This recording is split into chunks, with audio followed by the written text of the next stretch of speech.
Hi guys, so it's been a while since I've come back to the laptop. Um, Obviously noticeably less hair. It's very hot here in Ireland, so I've decided to go a bit hairless. As you can see, I've been out enjoying the sun and also been with medications, getting updated and what have you.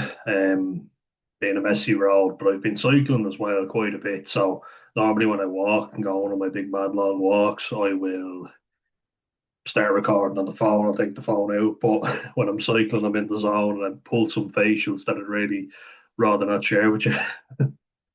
And nobody needs to see that. I've got lotion on as well, so I'm really shiny. But what I want to just talk about was I've been talking a lot about trauma, but I want to really go into detail about it and share a screen, to kind of get a definition and to also help you guys deal with it. Like I'm still dealing with a lot of trauma, believe me. And that's the important thing, I think, to note is that it's going to be a lifelong battle for most people. You can't push it down completely, and you also can't control how other people react. So they might have been guilty of something, and I mentioned that before. I think this is one I just really wanted to make because I think it's important, to get different definitions and perspectives, some, a bit of scientific lingo, but to also look at it really deeply and to go, it's all well and good knowing about it, but what can I do about it? Do you know what I mean? So there's kind of getting resources there for you. And I was watching a very interesting seminar from Aware. Stephen McBride presented it. Sharon Lambert, Dr. Sharon Lambert, and then Dr. Alan McDonald were the two in that seminar, just in case you're looking for an interesting Irish conversation on trauma. And, kind of unique to us as well. Because that's something actually that I want to talk about now. If you look at Irish people, I'm an Irish person, we take on the trauma of our parents and then they take on trauma from their parents. It's like that whole thing. They tell their friends and they tell their friends. But it's true. So like let's look at Irish history. It's not been very pleasant. And you might think that, you're going back in time, that has no relevance, but it has a lot of relevance, because you take us being colonized, and yes, I've got a few English people in the channel who support it, and I don't hate you. We forgive you. But no, it's not fair to blame people who have never personally done anything to you. But that being said, family members had atrocities done to them way back, and then they obviously developed coping strategies, which a lot of them could be maladaptive, such as drinking. I mean, we're well known, us Irish, for our love of alcohol, the demon drink. But if I even look back at that, like, so we were colonized, so oppressed, our language taken away, we weren't allowed to speak our own language, we were starved, we were spoken down to and treated like second class citizens. And this didn't just happen in Ireland, this happened when Irish people went abroad as well. So, I mean, Greg Bell, the good old Irish American, it's important to note that Irish Americans, a lot of them were very tough because they had to be, and Australian Irish as well. Irish Australian, Irish American. I know I'm getting the order wrong, but there's trauma there. And then in my own family, my great granddad was from Armagh and fought with the good IRA, as I called them. But his passport was British. He knew what it was like to be oppressed, and he was a tough man. I never met him, but everyone says he was a tough man. But he had to have meetings in secret, because well, I don't even know an awful lot about him. I've always wanted to find out about that side of the family, but there's a lot of trauma that would have come from him. And he was a tough man who kept his secrets to himself, so he could have been quite cold and distant, but that's because he had to be. And you think of people who were in wars, Vietnam War veterans, I'll use them again, but you might say, oh, granddad was very cold and miserable. You hear a lot of Americans talking about their grandparents, and a lot of them talk fondly about them and they love them. But there are a lot of granddads, like I think of Clint Eastwood in Gran Torino, and as Walt Kowalski. And he's very cold, and the grandkids are afraid of him. He's not very warm and gentle. And you can say to yourself, "Oh, he's a terrible granddad," and get over yourself. But in order to survive in a war, that's something thankfully I don't know about. Touch wood, I never do. Um, it's not a good thing. And anyone who ever speaks about it, they say it was horrific. You hear of warmongers and people who are hungry for war, and then you find out they usually never actually fought in one. But anyone that I've looked at that actually has says it's terrible, and I wouldn't wish it on anyone. I had to kill children, which Vietnam vets talk about, and they were hated when they came back. But you don't get to be warm and fuzzy because you have to kill people. You have to be ruthless. You have to be a killer. And you can't just switch that off like that. That lasts. That stays with you. You wouldn't survive unless you were tough and selfish to a large degree. Everybody had to be reliant on themselves. You couldn't be dependent purely on other people and you wouldn't survive. So you'd have to be ruthless and, in a way, quite narcissistic and almost psychopathic. It's very hard to do it. Not a lot of people are capable of it. I wouldn't be capable of it. I know that much. And I hope I never do have to face war. And a lot of people the same. That's trauma. Closing yourself off from everybody else.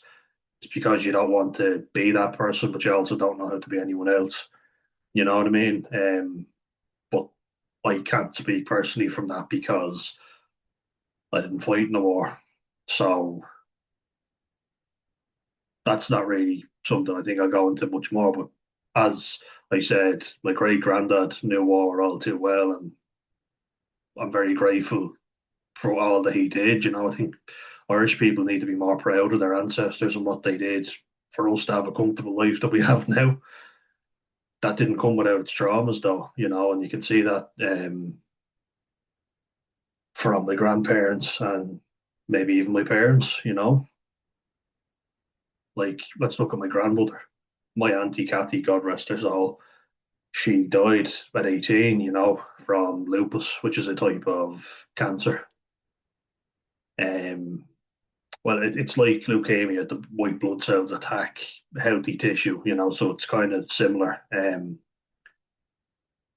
to that type of cancer. But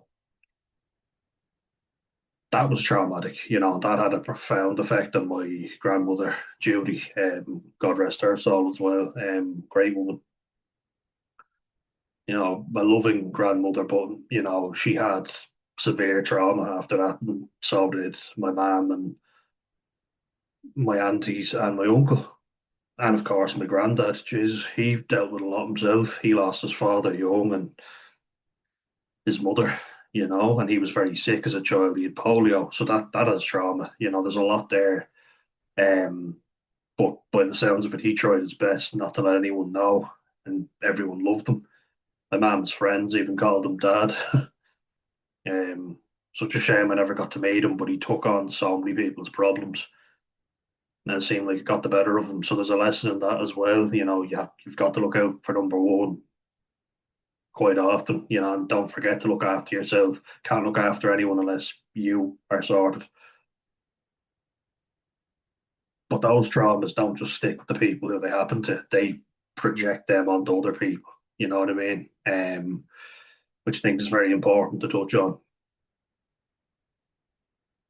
And then, like, my mom was very shy and quiet, and she would have obviously had a direct impact on me. I was very anxious, and I am not nearly like what I was before, but she missed out on a lot of opportunities because she was so anxious. Like, she was a very good field hockey player, not like hockey, like ice hockey with the puck and all, no, with the ball and the hockey sticks, not the skates. She was excellent. Yeah, everybody says she was brilliant. And we were chatting before, and I was telling her about how awkward I felt playing rugby. When you're going in and there's huge, big macho men, big sweaty, scary men. She was saying that when she went to play hockey, she was only a kid, like 16 or 17, and she graduated school much younger than everybody else. Just started much younger and then carried on. which would have been daunting for someone. That's probably why she was so shy. Come to think of it, I never gave it much thought, but given the fact that she started school too young, makes sense that she'd be quite anxious and nervous because everybody else is older and probably more intimidating.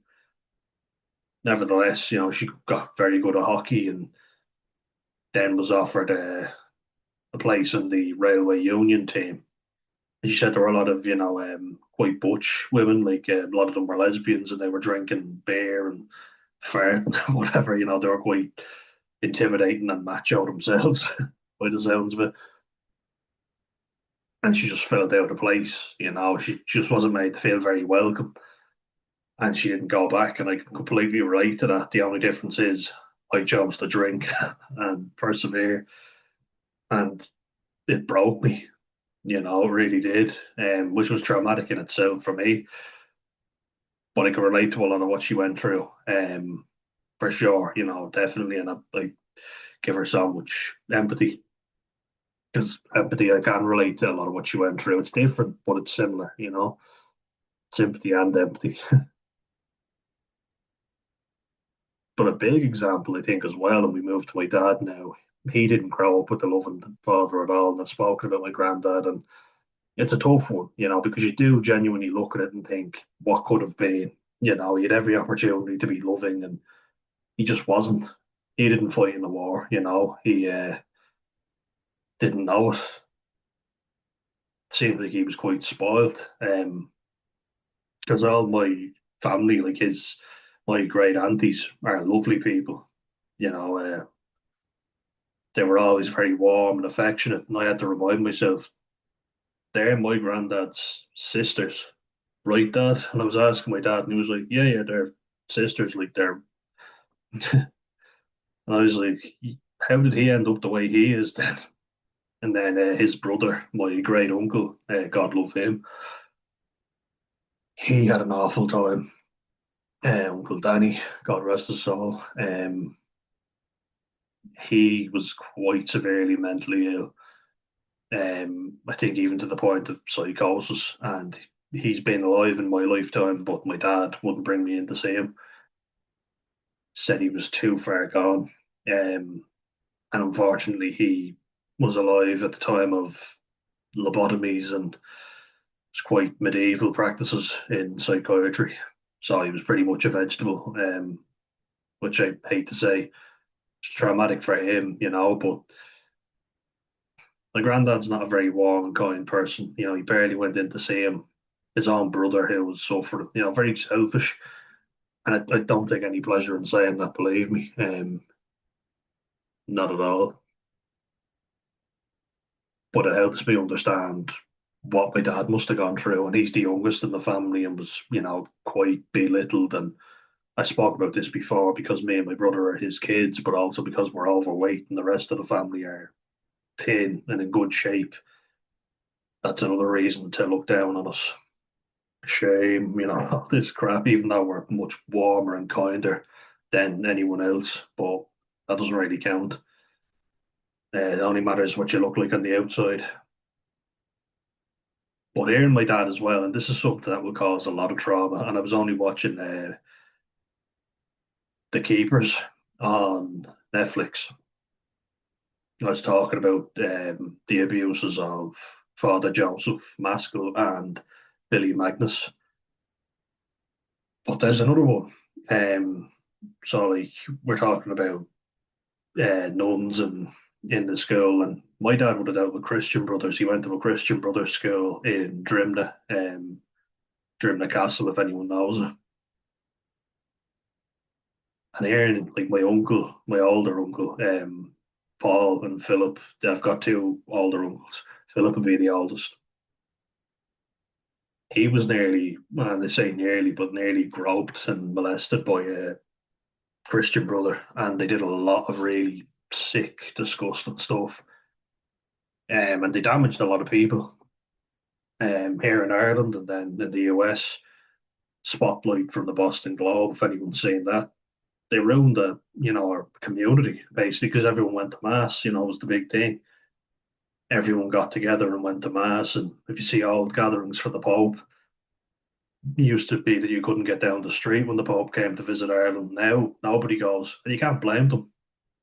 You know, a religious organization that completely abused its power and took advantage of very vulnerable people. You know, children, the most vulnerable in society. So my dad and my uncles tell me stories, and I'm kind of thinking, did more happen? And that would explain why they're quite closed off. Um, because the more I talked to my dad and my uncles about it, the more it seemed like, holy shit, did something happen? It's not beyond the realms of possibility, you know. Especially like people from poorer backgrounds was always they would put a lot of faith in the church. You know, all the Irish Catholics didn't have a pot to piss in, but the church was always something that people put faith in, and you know, all my family would have brought up the communion. You know, like the Eucharist and the wine, the blood of Christ.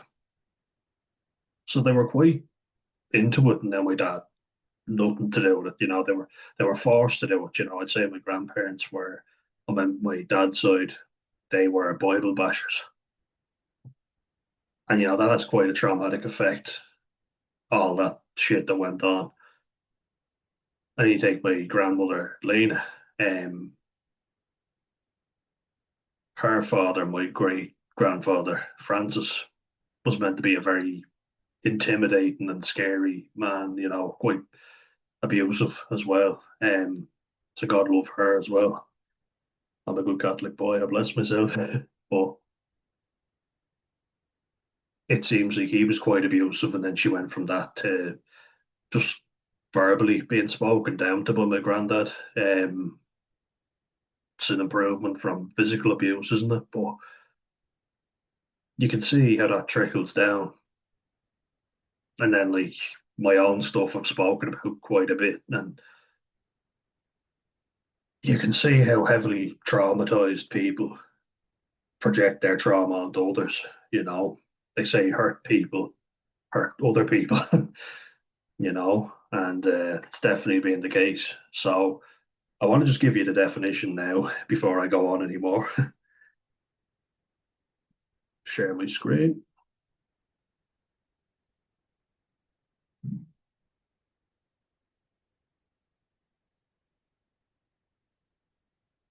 So you get to it here, and it says that these are just a couple of examples that I looked up on Wikipedia, but a deeply distressing or disturbing experience, like the death of a child. Many experience the trauma of divorce. Me and my brother have experienced that. Yeah, and not just that, you know, it's my dad coming back, then leaving, then coming back, then leaving. So there's quite a bit there, you know what I mean? And every time it was traumatic, trust me. Emotional shock following a stressful event or a physical injury. This may lead to long term neurosis. The event is relived with all the accompanying trauma. Neurosis is like fear and anxiety, you know, so post traumatic stress disorder. The trauma and the stress of that trauma comes back, you know, reliving the event. Medicine, physical injury, rupture of the diaphragm caused by blunt trauma. So, like, I would have experienced concussions, different injuries from playing rugby. I got injuries that meant that I couldn't train, meant I couldn't lose weight. I put on the weight, and I'm prone to weight gain, as you can see. And that was traumatic in itself. You know, I call them more minor things, but yeah, physical injuries that lead to long term neurosis. I would say more so being rejected, shunned. You know, I wasn't really beaten up, as I say. I gave the example before of when my dad punched me and threw me on the ground and kicked me in the back, and I do get lower back pain. It's not severe, but every so often I do wonder, is that from when he kicked me? And I have a hunch, you know, I kind of a hunch, but my back kind of rounds and I get lots of pain in my lower back. And like I've deadlifted, I squat, I've done that for years, you know. of potential hernia now, which is great. But I do wonder, did that lead to it? Then obviously rugby, rugby's a very physical sport, so I've experienced all the blows that I had. God knows what damage they've done. I talked about that before. The physical injury can cause concussion and then chronic traumatic encephalopathy. I got it in one. We go into this now, mind.org.uk. We're going to reject it. You can read it in Welsh if you want.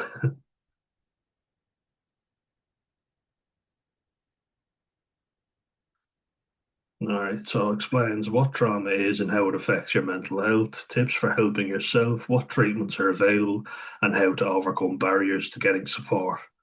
Also has tips for supporting someone else who has gone through trauma. So we'll have a look now, just to get the definition for you. Take a sip of water, stop the throat getting dry.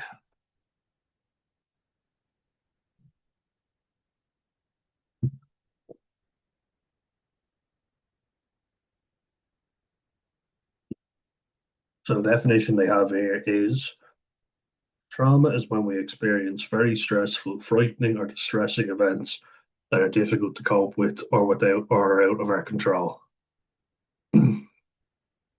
Right. So it's difficult to cope with or it's out of our control. So we can't do anything about it. Could be one incident, which is usually PTSD, so like combat veterans, they went to war, now they've got trauma. You know what I mean? That's what I've heard. Complex post traumatic stress disorder is caused by a series of events where you can't pinpoint one. There's loads of different things. It can often be harder to spot because if you know exactly why it was caused, you know exactly what to look for. And it doesn't make it necessarily easy to treat, but you have somewhere to go. Do you know what I mean? Whereas if you can't pinpoint the one event, it makes it much harder. So it could be one incident or an ongoing event that happens over a long period of time. People are sexually abused, like I was talking about that. What Christian Brothers did in the church, that went on over a period of time, and that was deeply traumatic. Like that's probably up there with the highest level of trauma you could experience. It's horrific. And then war, obviously, war is quite traumatic. Again, right up there. Most of us will experience an event in our lives that could be considered traumatic, but we won't all be affected the same way. And I think that's very good to know because both me and my brother would have experienced the same household growing up. He withdrew, pulled away.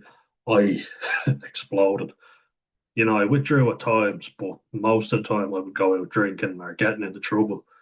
Um, Whereas he basically was off school for a year, couldn't go in, and I say couldn't because I don't think he was being a bad kid. I think he genuinely had had too much from me, from everyone, and he said, "Fuck it, I can't go in," and that's fair. With me, I tended to push through, persevere, and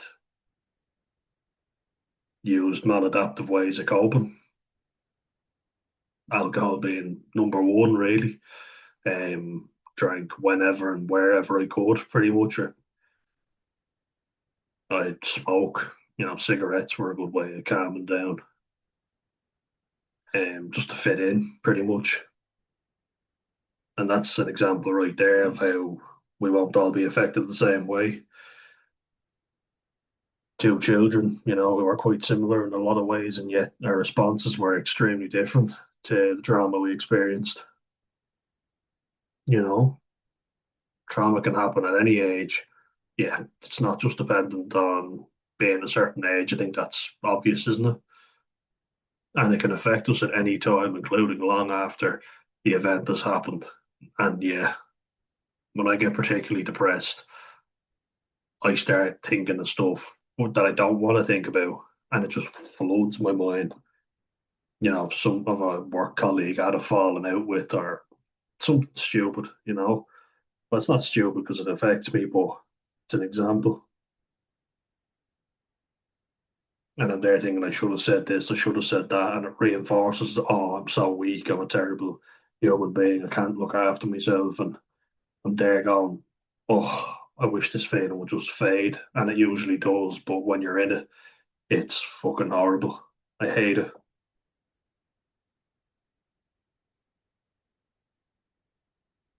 So here we are now. So we look at the what experiences might be traumatic. There's no rule about what experiences can be traumatic. It's more about how you react to them.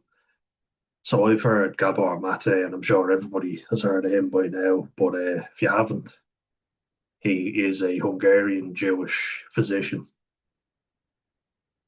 living in Canada, and he operates in downtown Vancouver in Canada. He deals with a lot of First Nations people in Canada. That's the Indigenous population, Native Canadians, and a lot of them have serious trauma because again they were colonized. Again, like what we talked about with Ireland, but they've been displaced largely, and a lot of them have drug problems, alcohol problems. A lot of them go through suicide of a loved one and violent pasts, which is very tragic. And that's what they say. It's like there's an everlasting effect of colonization, and it's the same with the Aboriginal community in Australia, Native Americans. You also get it with the African American population in America. Um, Lots of crime in those areas, poverty, inequality, and probably racism and discrimination also.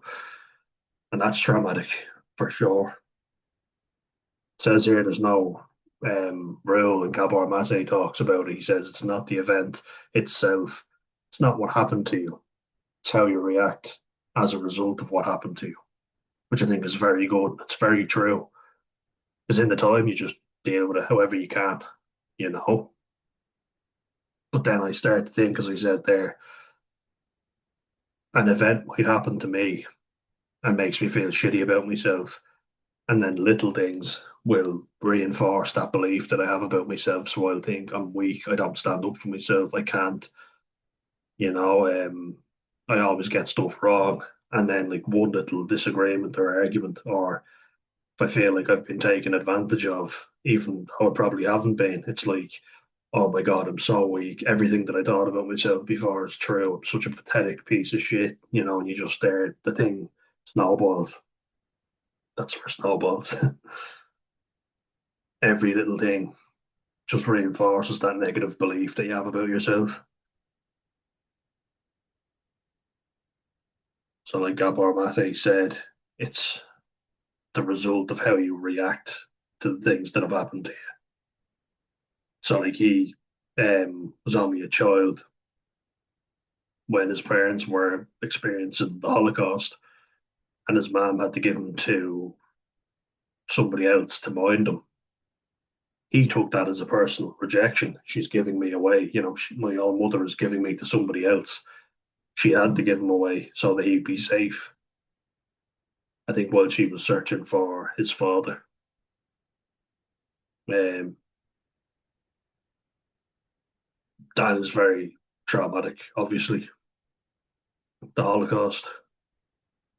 And I don't think anybody needs to explain that, being rounded up and watching your family members being murdered is deeply traumatic.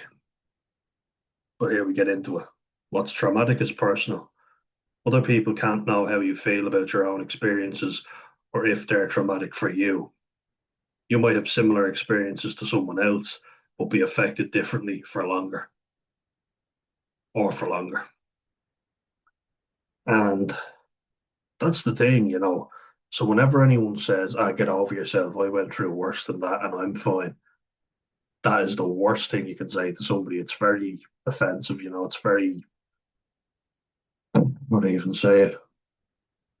Very dismissive of the person's feelings at the time, where you're going, get over yourself. Sure, I went through that and I'm fine, you know. Just take a sip there. Ooh, these lids, am I right?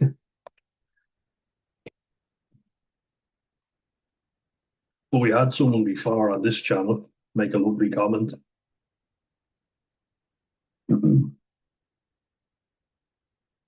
I was talking about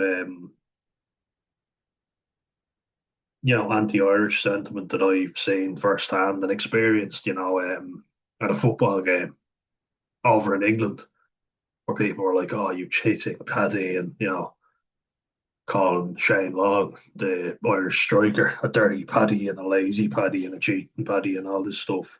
Paddy, Paddy, this. And then some fella coming in before we were over in Spain trying to watch a football game. And trying to antagonize people, an English lad trying to antagonize a lot of Irish fans, of which we were. And I got very angry and I told him to fuck off, leave us alone, fuck off, and stop trying to annoy us. And my dad said, "Oh, calm down, stop making a scene." The fella on this channel also said, "You're such a wimp to me." You know, I saw way worse. And then start talking about France and pro-Palestine marches, and I said, "What's that got to do with what I'm talking about?" He said he saw way worse, and then proceeds to not say anything related to what I'm talking about. And I said, "Fair play to you. Just because you've seen worse means that what I'm talking about means nothing. It's like you're making no sense here." But the point I was like, I got annoyed by it. You can say, "Oh, that's fine, leave it," like my dad did. My dad would be very much, "Oh, shut up, don't bother anyone, and keep the head down and be a good little boy." I don't want to be like that. And I don't think it's being a wimp to say that's not right. Don't fucking say that. This day and age, to have an anti-Irish sentiment is pathetic. I think we should be fucking over that by now. But it's my dad's generation. My mom's the same. It's very much, "Oh, let it go. Just, put the head down and soldier on through." And I'm like, no. And they're not comfortable with that. I don't think we should tolerate that shit. And that's something I believe. They can do what they want, but don't give out to me for doing what I want. And I find it deeply triggering, triggered, but we all react differently. You can choose to just suck it up and say nothing, but I will not do that because I think it's wrong and I don't think it should be said in this day and age. You know what I mean? And don't give out to someone just because you haven't the balls to do anything about it, basically, is what I would say. Or call them a wimp because you saw worse. Do you know what I mean? It's like, okay, well done, big man. Some people might just tolerate it and put up with it. And there's certain things maybe that you should just get on with, but not that. All the anti-Irish remarks like thick Paddy and drunken Mick and all this stuff. That does my fucking head in. It pisses me off so much. And someone's really arrogantly putting Irish people down. And too many people tolerate it and they shouldn't, you know? But anyway, these are events that actually can include trauma. So, trauma can include events where you feel frightened, under threat, humiliated, rejected. Those two there would be what I would say. So, being autistic and not being able to fit in with a friend group, not being able to get praise from my dad, and my mum to a large degree. Made me feel pathetic, made me feel like nothing I did was good enough for them, and I still have deep fears and I'm deeply affected by it because it makes me feel lesser than everybody else. Everybody else can do stuff that I can't do. I get everything wrong and they always make me feel stupid or pathetic. Everybody else can do this, why can't you? It's traumatic for me, and not everyone will understand that, you know, like humiliation because people are making fun of you, at your expense. They're trying to look cool in front of everybody else. Very easy to do, and I've talked about it when you're neurodivergent because you're not able to fake stuff as well as neurotypical people are. You can't fit in with groups like everybody else can. and then rejected when people didn't stand up for you. You feel rejected. You feel abandoned when people don't stand up for you. When people who you thought were your friends abandon you for somebody better, shinier, and who's not as anxious and awkward. Because that's the thing when you're autistic and neurodivergent, you are more awkward and anxious. You're not as confident and outgoing. I am now, but only because I worked on it so fucking hard to be accepted. But I felt abandoned many times. As getting an assessment for BPD, EUPD as it is now. But that's a big one, fear of abandonment. And everyone who has borderline felt abandoned at one stage in their life, and it's a huge fear. It's probably, I would say, the main symptom. It's that fear of abandonment and frantic efforts to avoid it. I'm only talking to my friend Izzy from compassion focused therapy about how she felt abandoned. And I won't go into too much of her story, but she had a recent breakup and made her feel abandoned. But you put up with people who are not good. They're terrible people, but you will tolerate them because it's better than being alone. Do you know what I mean? And that I can definitely relate to, whether I've got BPD or not. Invalidated, for example, feeling that your feelings or views have been dismissed or denied. Very much so. And that's a big one for me as well. Um, because everybody else, I'm training, like rugby training, Gaelic football training, soccer, and was there transatlantic cousins, soccer, football. Let's say football. I don't like saying soccer. I only say that when I'm talking about Gaelic football. But I would have played all those sports. And I talked about it before, but everybody else was able to get along. Everybody knew each other. There was always clickiness. So friends of friends and parents were friends with each other. And my mum and dad were always on the outside looking in. That's how it felt for me. And everybody else clicked together. They all got on with each other and spoke about in Gaelic football before getting into a fight with a kid. He was elbowing me because he was marking me, and I punched him and got on top of him and started like pinning him down. All his friends jumped in and started defending him. I was dragged away by the coach and my dad. I start crying in the corner. The kid who I was fighting with started laughing at me as I was crying, and I ran after him. My dad said, "Oh no, leave it." And then another time in the training, different training, where I just couldn't deal with it. It was too much for my sensory system. People were just screaming and shouting at me for getting stuff wrong. I didn't know everybody, and I was only new to the sport. You have to just know how to play Gaelic football because you're Irish. I know how to play it now, but it was fucking painful. So I left. I was like, Dad, can we just go? Rather than actually going home with me, he let me wait up at the car and he started refereeing the game. So he let me stand there feeling awkward while he refereed the game. You're not going to get more invalidated than that, Or when I was going to a rugby training and I couldn't even explain it. I'd done it so many times, as awkward as I felt. Like I was always in a chronic state of anxiety. So I got used to just dealing with it. And that's why I'm dealing with the shit show that I have now, because I didn't address the problem. But I said, Dad, please, I can't go. I'm just too overwhelmed or whatever. He was like, what do you want me to do? Hold your fucking hand, get out. That's invalidation. And I felt that many times trying to be macho and manly, playing a sport or fitting in with neurotypical people,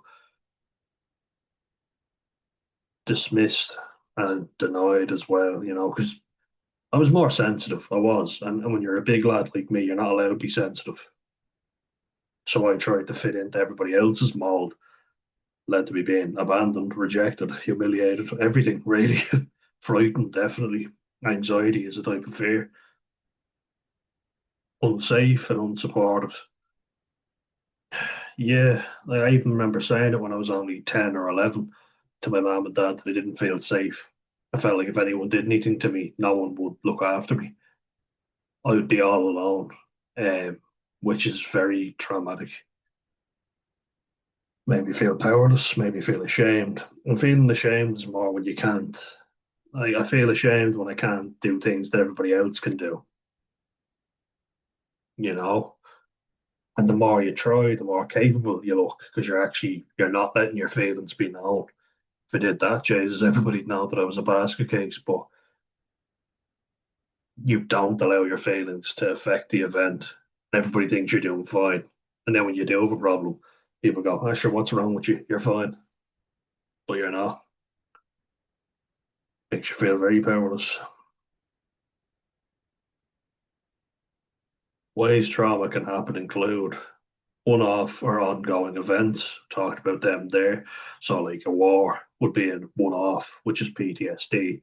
Ongoing events, you could be being abused regularly by a family member, and it goes on for years in some cases, and nobody knows about it.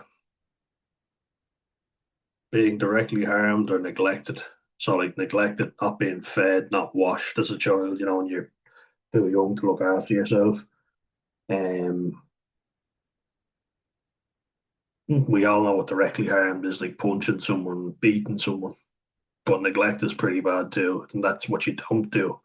You don't feed your kids, you don't look after them, you don't wash them, you don't buy them new shoes or new clothes, you know, or you simply just don't show that you care. You don't show them any compassion and empathy when they need it. That can be neglect as well. Witnessing harm to someone else. So, like, common example I've heard of is kids say they witnessed their mother being beaten by the father. That's a common one. And that obviously would be very traumatic. Living in a traumatic atmosphere, so like where people are screaming and shouting, and there's an alcoholic in the family, that a drug addict. As I always say, alcohol is a drug, and we need to start giving it the respect it deserves. Being affected by trauma in a family or community, including trauma that has happened before you were even born. Some groups are more likely to experience trauma than others and experience it more often. So I was going to give examples, but you can see it here. They include people of colour, people who have served or are serving in the military, people who are in prison or have been in prison in the past, refugees and asylum seekers, LGBTQIA plus people. I always thank God that's there because I always get that wrong. And I'm going to be working with people from the LGBTQIA plus people soon. People experiencing poverty. I was only looking at something from Skid Row today. Um, and that's very traumatic. Like when you're homeless and people are shooting up in front of you and high on meth, fentanyl, or as Americans always say, fentanyl. It's always fentanyl. I was looking at the subtitles on a YouTube video. There was a guy talking about fentanyl, fentanyl, because he said it and didn't pronounce the T. It said phenyl, which is a organic compound, PHENYL, phenyl compound. It's an aromatic compound, an aromatic organic chemistry structure. I had to draw it a few times. I still get flashbacks when I think of triphenyl phosphate. That's traumatic, I'll tell you. For those of us who belong to these groups, we may find it harder to overcome trauma. This can be because there is a lack of support available or because of the stigma and discrimination. Our pages on LGBTQIA plus mental health and racism and mental health have information that may help.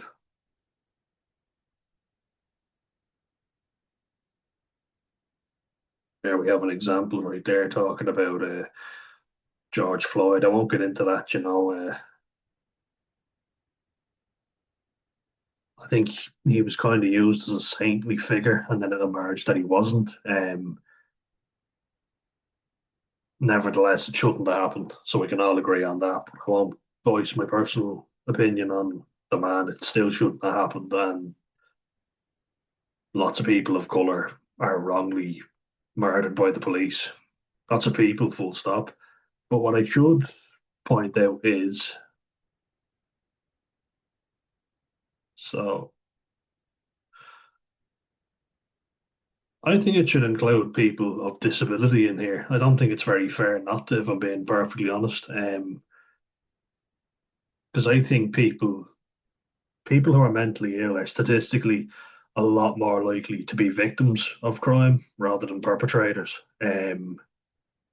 Like it's very easy to arrest someone when they're acting erratically and they're psychotic, so they're not talking to you when you're communicating with them. You often see people who are schizophrenic or bipolar.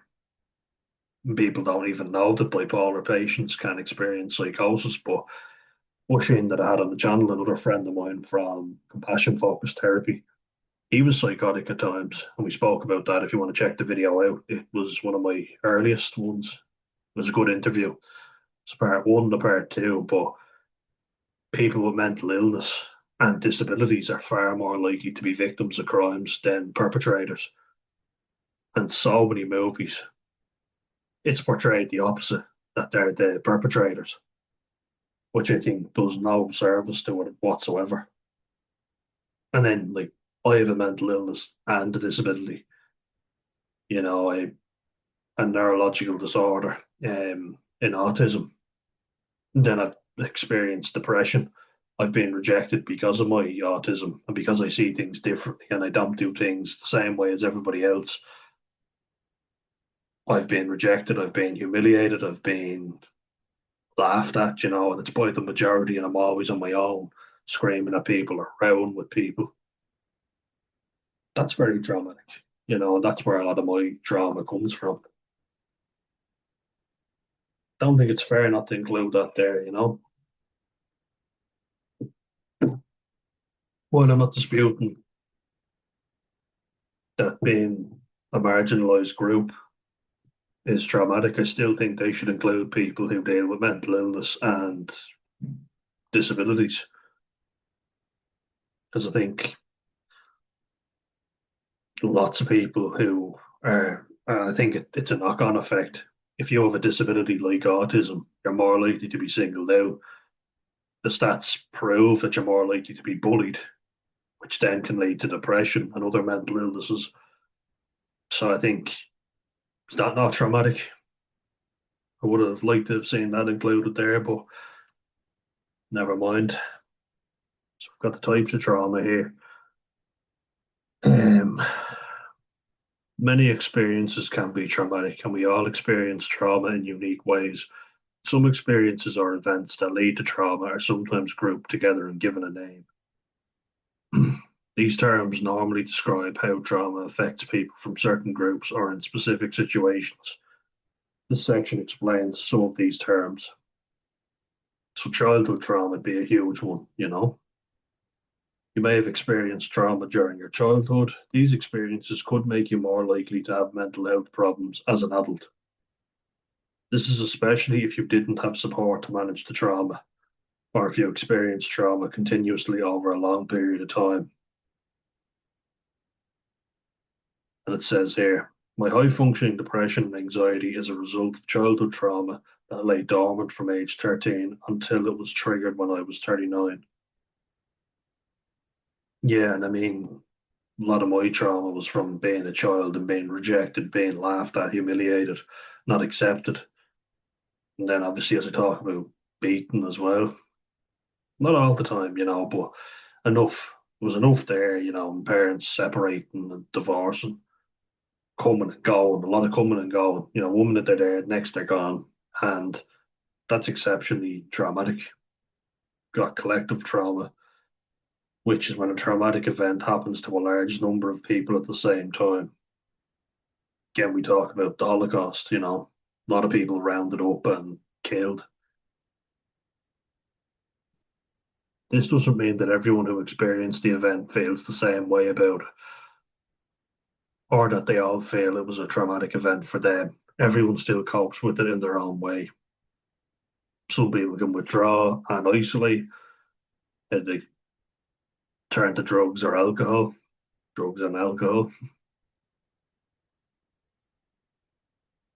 Experiencing collective trauma can mean you experience personal symptoms and social symptoms.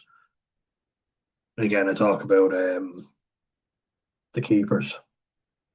So all the victims of Joseph Maskell, Father Joseph Maskell, and Father Billy Magnus, they all got together and they bonded over their shared trauma and what he did to them, and how it was never addressed. And also the trauma of one of them seeing Sister Kathy Sesnick murdered, you know. Father Maskell took her to see Sister Kathy's dead body. Imagine how traumatic that was because they all loved her. Social symptoms can include how society has dealt with or reacted to the trauma. For example, if it isn't socially acceptable to talk about the event or only being able to talk about it in certain ways, people avoid or discriminate against certain groups that might be unfairly blamed for the trauma. So, like, we take, for instance, the whole of the Catholic Church wasn't responsible for those abuses, but they also didn't seem to address the problem very well, so there's a bit of that. And then we go back to the Holocaust. Not every German person is bad, but obviously they're associated with World War II because they were a large player in it and were viewed in a very negative way because of what they did. A minority did. It's like now a lot of Russian people do not want to occupy Ukraine, but the Russian military and Vlad Putin does. So not every Israeli person wants genocide committed on Palestinians. But unfortunately, there's a small minority of very powerful people inflicting a lot of damage on others. And to mention Gabor Mate, he's a Jewish person who was condemned openly what's happening in Palestine. So fair play to him. He's only gone up even more in my estimations. But it's not fair to hate all Jewish people for what's happening. It's not fair to hate all German people for what happened in the past. And it's not fair to hate everyone in the Catholic Church, but that one is more personal to me, because as you say, my own family had very negative experiences with nuns. My mom had negative experiences with nuns in the school she was in.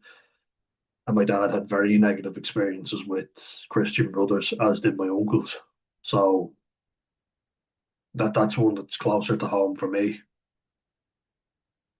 And thankfully, I never got to experience it. The anniversaries of a collective trauma might lead to events such as memorials and media coverage, and we have it for everything that we talked about, like the Hillsborough disaster. God rest everyone who died in that. And there's a memorial for that, thankfully, which there should be. In Ireland, here we have the 1916 Easter Rising, and 2016 we had the memorial for that, which is great, and God bless everybody died in that and Bloody Sunday. We have that every year as well, which is also another thing that is important to have. We really should because it's affected a lot of people and had a knock-on effect. I just talked about that snowball effect that happens where it builds and builds. Yeah, you may find these events comforting ways of managing collective trauma. There's also looking at the Grenfell Towers. Now, again, be blessing myself till the cows come home in this video, but they commemorate the people who died. You know, um, and it was quite shocking to see a man Pickles. I don't remember Eric Pickles, was that his name? But 96 people, he said, lost their lives, and that was the amount of people that died in the Hillsborough disaster. 72 people died in the Grenfell Towers as a result of buildings that were not safe. And were made with a flammable cladding, which is insane to say it, but people basically put profit before human beings. I think it was something like £40 £40 per flat they saved. That was it. Like greed and corruption, if ever we saw, when the cladding was proven not to be safe and it just burned, it just melted away. Um, Shocking, really. And it's shocking that someone clearly doesn't give a shit. That's even more traumatic for people when they feel invalidated, I would say. And that's what we talked about further up on the video. But 96 people in Hillsborough, and your man even says it in the Netflix series, the documentary, sorry. Yeah, it's just a one off episode documentary. Train wreck. It's part of the train wreck series. That's what I meant to say. But yeah, 72 people died in that. 96 people died in Hillsborough. So to get that so badly wrong, it's it must be very distressing to the poor people who have lost loved ones. There, the person who's giving a heartfelt speech couldn't even be asked to get the number right and double check. You know, I'd say that only adds to the trauma even more.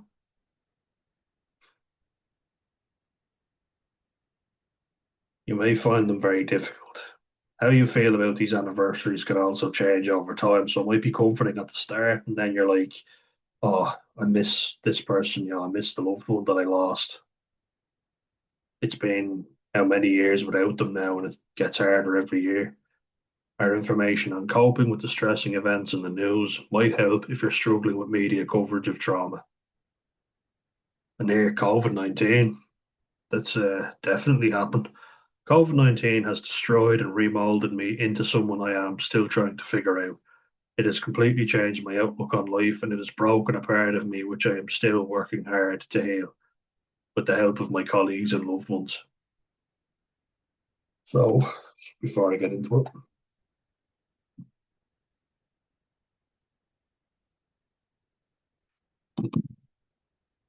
COVID-19 was traumatic for a lot of people and in different ways. I think this is an example. This is actually a really good example in my lifetime because I've experienced it. Um, Anyone who's alive watching today will know.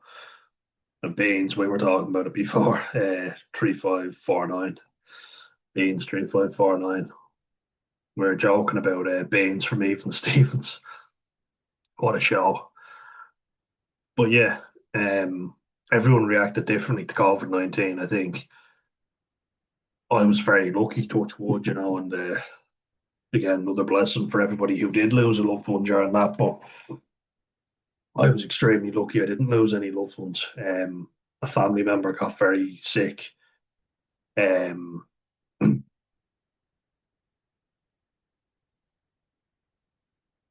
and had long COVID. They couldn't breathe. They were wheezing a lot. They were having real trouble. My great uncle Flash, who was a great man, really uh, wish I was closer with him. He's not my grandfather, so it's kind of a bit more awkward. But he is the son of my great granddad I was talking about from Armagh. So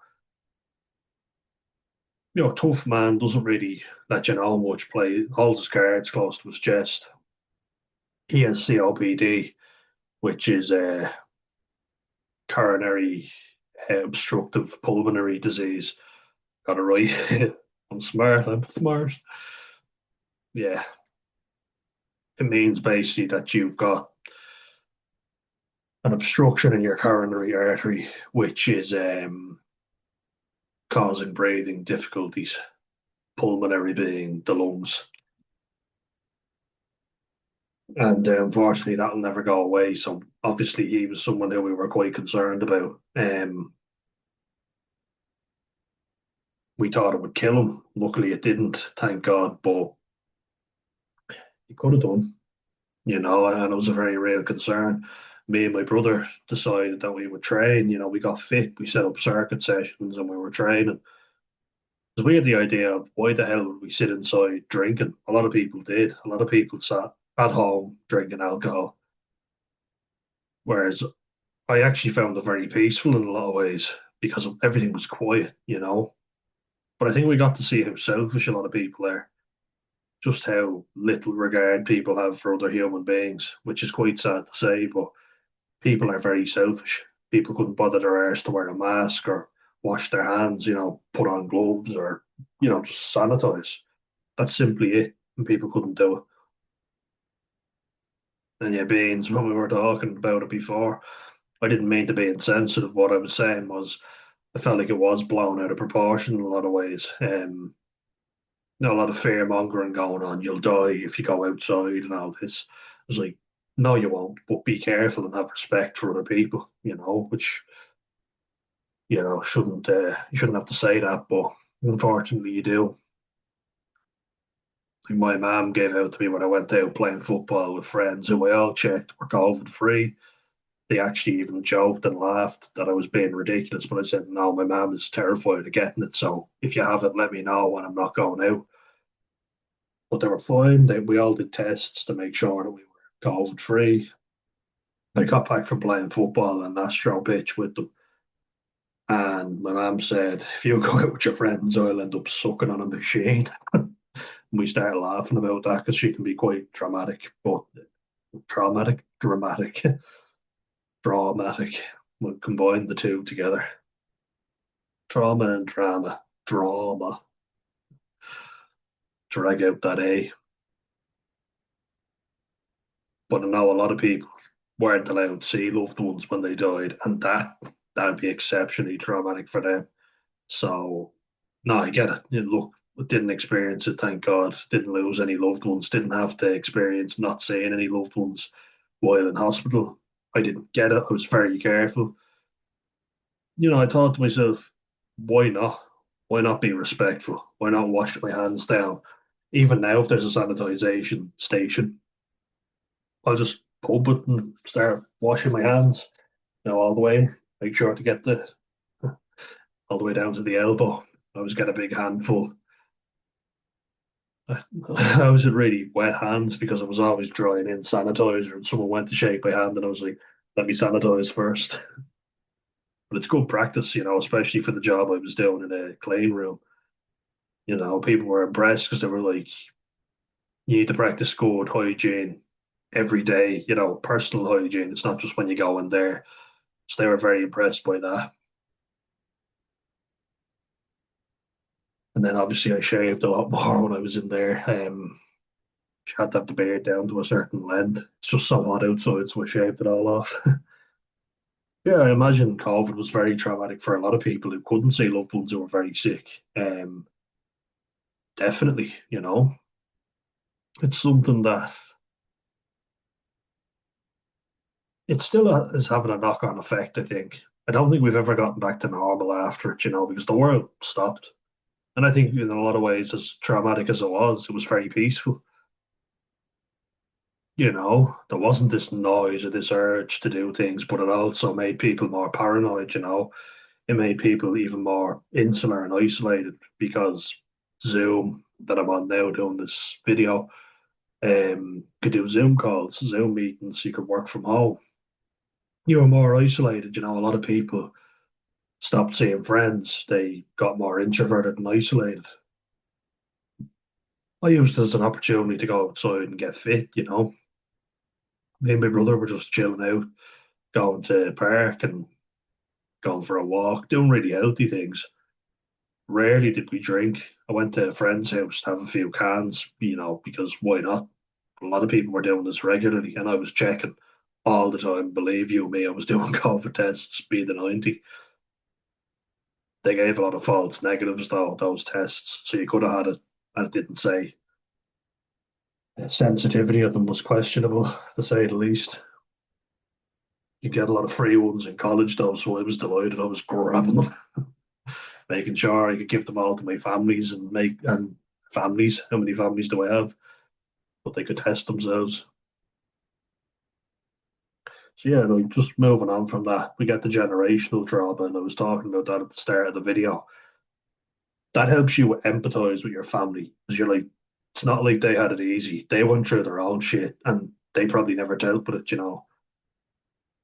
Like psychology psychiatry, like mental illness, was dealt with completely different even from our parents' generation. I was only watching a thing on what's now called electroconvulsive therapy, which is a much better name than electric shock therapy. But the image I get is Jack Nicholson in One Flew Over the Cuckoo's Nest getting zapped and having seizures, you know. And that's how people were dealt with quite a bit, um, which is obviously very traumatic for them. But God knows what they're bringing back to the family as well. There's a lot more mental illness, you know.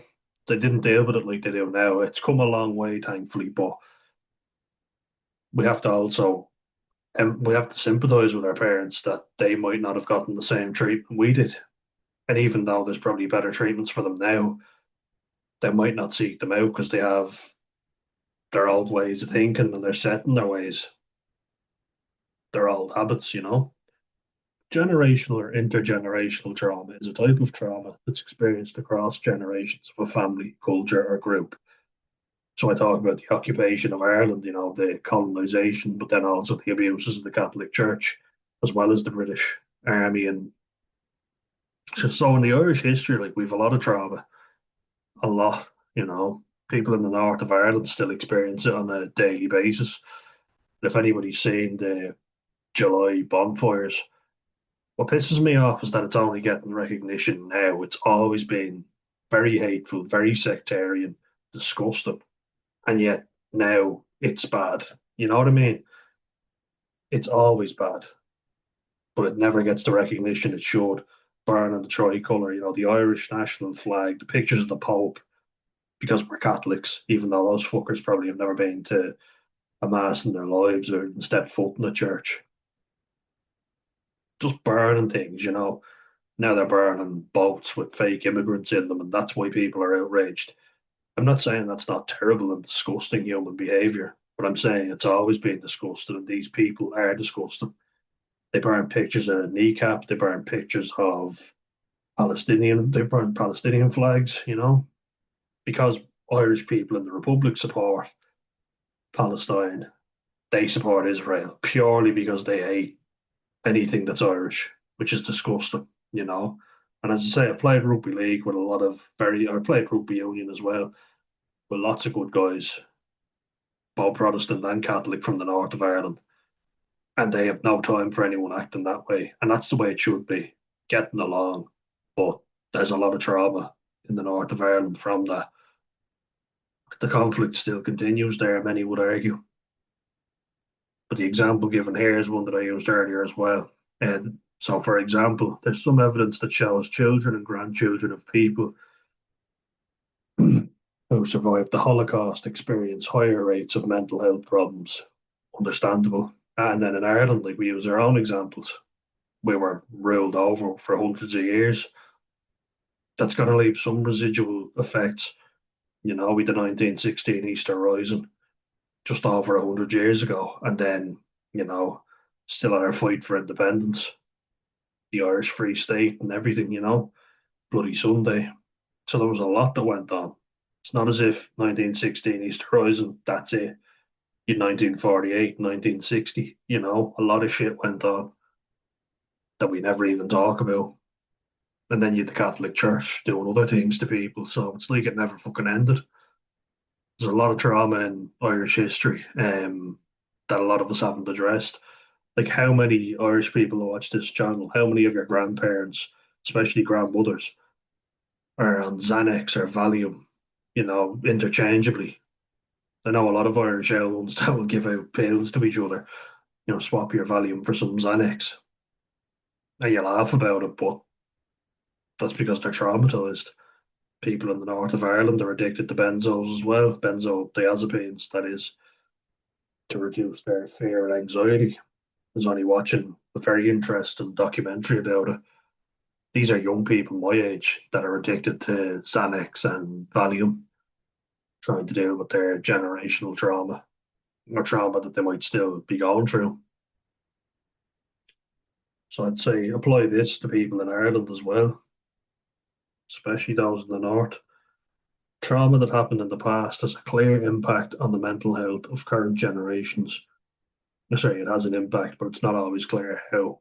Some researchers think trauma may affect our genes, epigenetics, the study of how different genes are turned on and off. We can inherit them from our family members, but it's more likely that trauma affects the environment we grow up in. This can be through things like stories or warnings older generations have passed on about the trauma they experienced. This could make you wary of the world around you. Like I talked about that before, but another example to use the north of Ireland, Catholic families, like Catholics in the north of Ireland said that their parents told them, don't play with that boy because he's a Protestant. And then Protestants were saying to their kids, don't play with that boy, he's a Catholic. So got that right here. Don't need to venture very far to find a lot of trauma in our own past, let me tell you.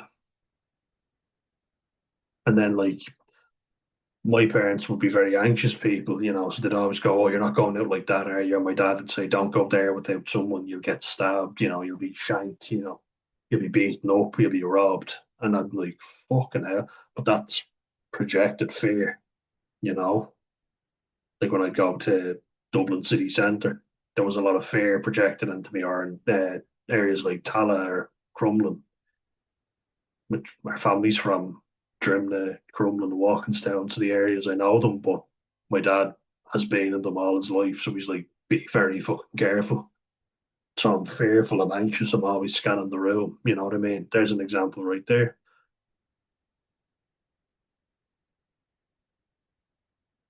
The legacy of trauma continuing to impact your well-being and safety, such as the ongoing effects of colonialism on the health and well-being of people of colour. But again, it's not just people of colour. Colonialism happened right here in Ireland.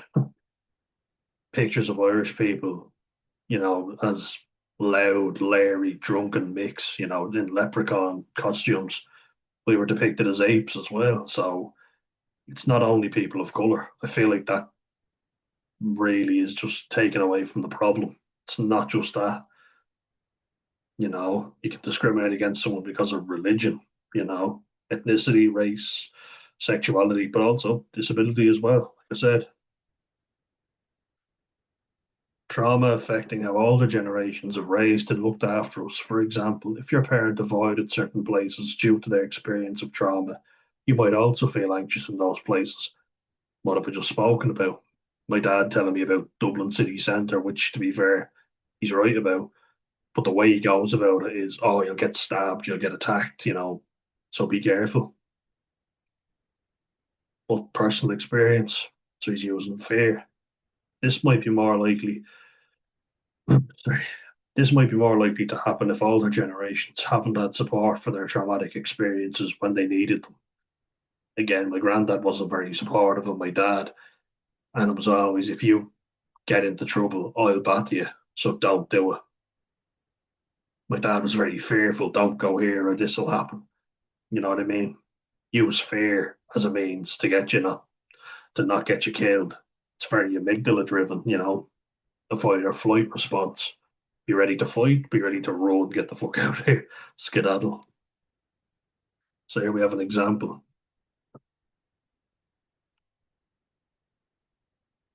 Yeah, so an example from a South Asian woman about how she's being discriminated against.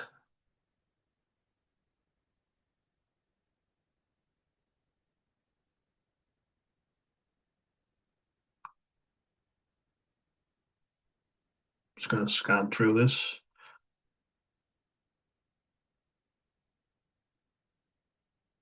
So there's all examples here. So was very useful.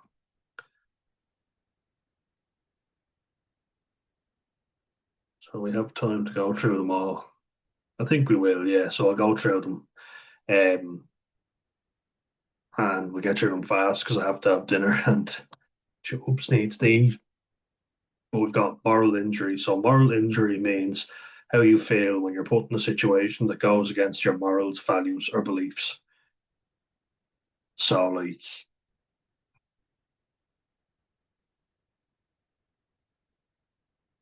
Say, for instance, I have a Muslim uncle, Asif, he's from Pakistan, a lovely fella.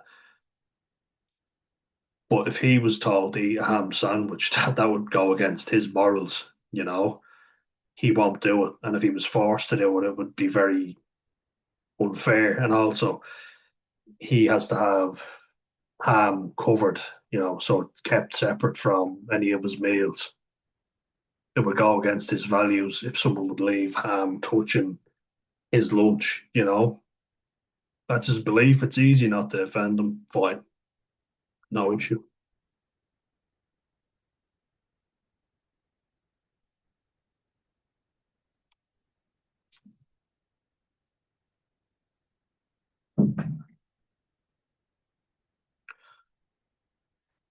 So, like, it's often seen in people who have been in situations where they need to make big decisions about other people's lives.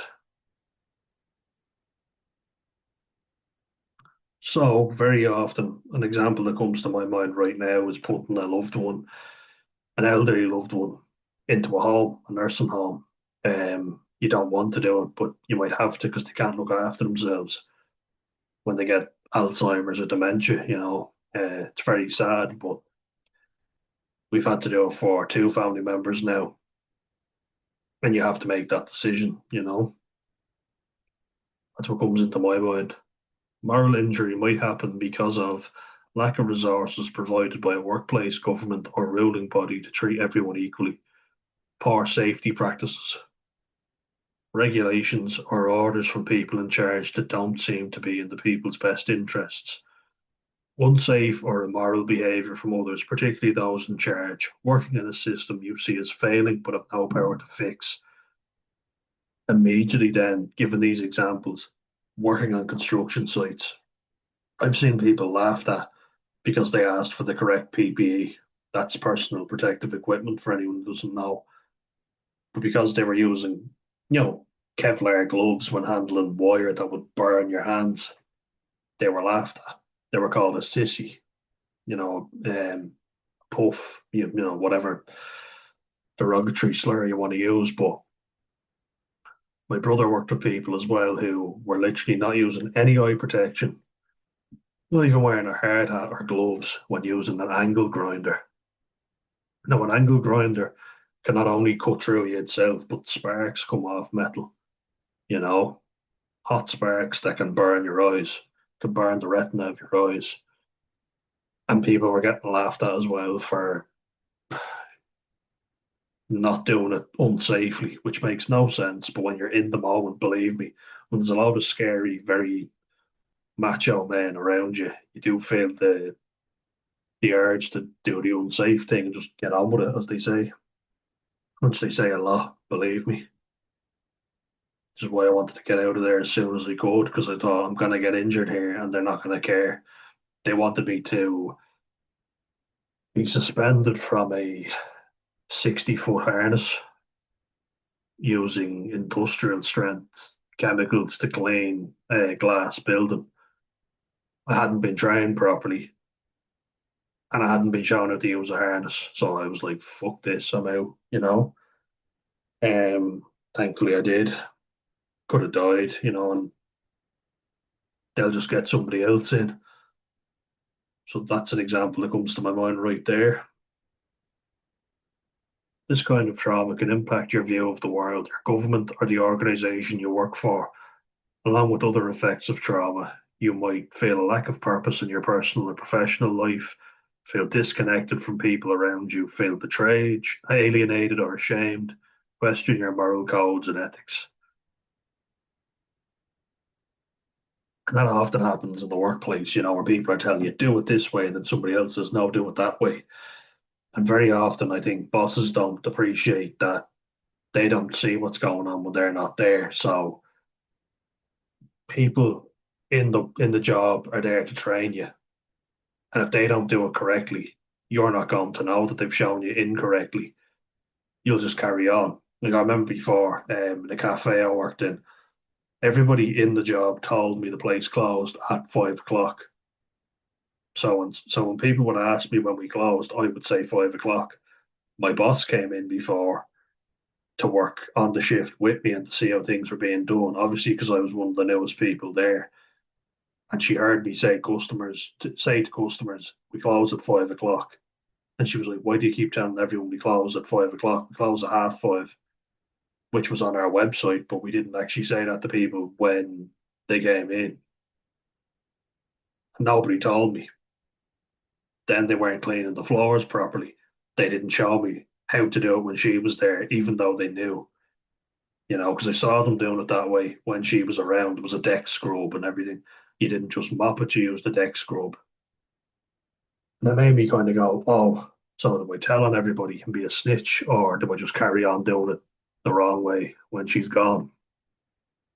And a lot of jobs do it like that. They do it the wrong way when nobody's around. I've also been treated differently to other people in the workplace. And again, you're like, why don't they get spoken to the same way? When you call it out, you're accused of bullying. Unbelievable, isn't it? If the moral injury happened in the workplace, you might also have difficult feelings about continuing to work there. It can be difficult to seek help in the workplace in these situations. This is because the people running the workplace can be part of the cause of moral injury. Yeah, absolutely. And if they're not willing to change, better go somewhere else because good luck getting everybody else out of the place.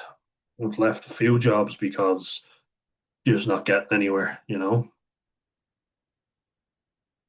It's pretty disgusting, but it happens in a lot of different jobs. I've been on training with people who were mentally ill who shouldn't have been training me in jobs. They didn't have the time or the patience. And then I felt bad because they were saying, "Oh my God, I'm so sorry. I shouldn't have. I was such a bitch or whatever." And I was like, "Oh, that's okay." But then they carry on doing it. They couldn't control their own moods. And yet I was in there dealing with customers while they were trying to sort their problems out. I had a manager who was suicidal, and I didn't want to get him in trouble because he was a nice guy and he never brought his problems into work until one day where he was really struggling, and I didn't want to get him in trouble, but I had to sign off on new stock that arrived. I didn't have the authority to do that, so we couldn't have picked a worse day to call in sick. But I knew the situation, didn't want to get him in trouble, so I had to get a manager to come in to sign off, or I had to leave a load of merchandise in a little hut, that someone could rob it. So I had to inform people either way. To just be clear, it was a stand that we worked in, and basically all the merchandise would have to be left in the stand. Someone could just reach over and steal it.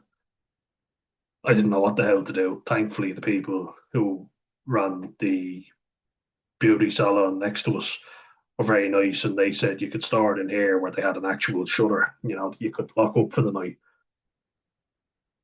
But there's an example of the place not being run properly, and I didn't know what to do. You know, my morals were help the lad out who's struggling with his mental illness, but also if the merchandise gets robbed, I'll be blamed for it. You know what I mean? Should definitely cause a moral injury. If you need to talk to someone about wrongdoing in your workplace, the Charity Protect provides confidential support. So there it is there, the link.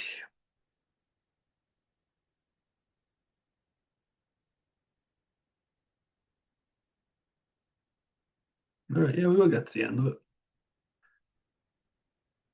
Racial trauma. The impact racism can have on your mind and body is sometimes described as racial trauma. Racial. There's no universal definition of racial trauma. Some people use it to mean all the effects that encountering racism can have on how we think, feel, and behave. Others use it to describe a specific set of symptoms. Find out more about racial trauma. And I think I've often felt unheard, and I feel like a lot of Irish people get unheard or are told, shut up, you don't know what you're talking about. There's a lot of trauma that happened. There's a lot of discrimination that happened against Irish people. A lot. But we're white, we're white Europeans, so we just got to get on with it, don't we? We were depicted as apes, we were called the N words of Europe. We were constantly put down and called stupid. We were always considered very dim and uncivilized. Thick Paddy, or thick Mick, drunken Mick, all these stereotypes. It's not necessarily racial, but I remember having an argument with a fella before. He said, "Oh, well, that wouldn't be racism. That would be discrimination." I was like, "So that's well done, you. That's better, is it? So it means that I'm not dealing with as bad trauma."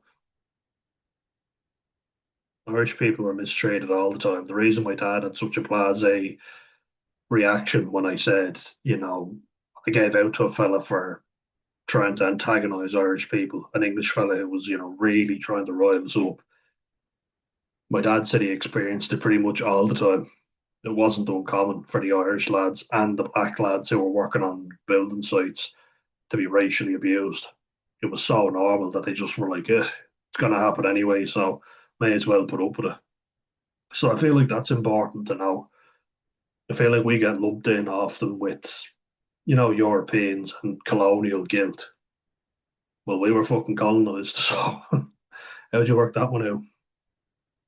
There's a lot of trauma that gets invalidated with Irish people. There's a lot there. There's a lot of fucking trauma in Irish history. So let's stop invalidating it and let's start dealing with it, because there's a lot of people who'll be affected by traumatized parents, be it the abuses of the church or the effect that British rule had over us. It's all very traumatic. And as I say, I'm family from the north of Ireland. So I think that has trickled its way down somehow, don't you? I'm on both sides of family from the north of Ireland, FYI. But anyway, secondary trauma is when you witness trauma or you're closely connected to it, but you don't experience the trauma directly. It's sometimes called vicarious trauma. For example, if you're a journalist who often reports on traumatic events, or if you're a medical professional working in an accident and emergency department, effects of secondary trauma are similar to general trauma, but you may find you also begin to feel detached from the trauma or treat it as a very separate part of your life. Experiencing secondary trauma is as valid as any other kind of trauma. It can impact you just as much. Yeah, and I remember this before when I was looking at a journalist, an Irish journalist, and he was reporting on the Rwandan massacre. This was, people were butchered, burnt alive, hacked to death in Rwanda, just next to the Belgian Congo. It was horrific, and he had PTSD from it, which you're like, but he's not a soldier. He still witnessed horrific things, which I think is a good example of secondary trauma. He had to report on people being absolutely massacred, you know, in a dehumanizing way. I think that would have an effect on you. Or say, like, if you hear of your family member being abused, that would have, it's not being done to you directly, but you're like, oh my God, I should have done something. I should have known. Like with the Catholic Church, a family member was abused. Say you're a parent of someone who was abused, wouldn't you have felt like, I wish they could have told me, you know? We're going to leave it at that for now, guys. And I think I'll move into effects of trauma. Go into this tomorrow or whatever day I can get to it. Yeah, we'll get to it tomorrow because I think this one's been very in depth. But I just want to say something as well. Never invalidate someone's trauma. And if you don't know personally what they're going through, like I remember having there's a friend of mine and she's English. She was basically telling me that I didn't understand discrimination or anything like it because I'm white. And I'm like, okay, I don't understand it based on skin color, but it's very arrogant of you as an English person, to say how I feel as an Irish person. And she said, yeah, but I've been called stupid English bitch or whatever. And I was like, yeah, okay, fine, but there is history that goes along with Irish trauma. There is, but you lot. No, I don't hold any grudges, but I'm saying you don't understand for me how it feels. It'd be like me saying to a Jewish person or a black person what their experience is like as a Jewish or a black person. You know what I mean? But I feel like it very often gets overlooked what Irish people have dealt with and what the everlasting effects are. So, I mean, we need to call that shit out and say, no, this is what I experienced. This happened to me.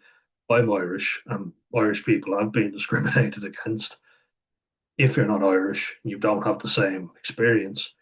Kindly fuck off, but respect what I'm going through. You know what I mean? Or what happened to my family.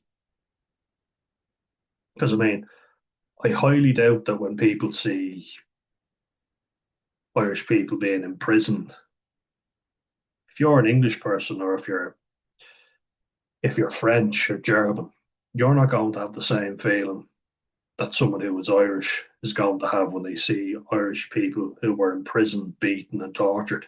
You might think, oh my God, that's disgusting, but you're not going to have that visceral anger, that boiling of the blood that an Irish person is going to get. You can sympathize, but you can't empathize, you know?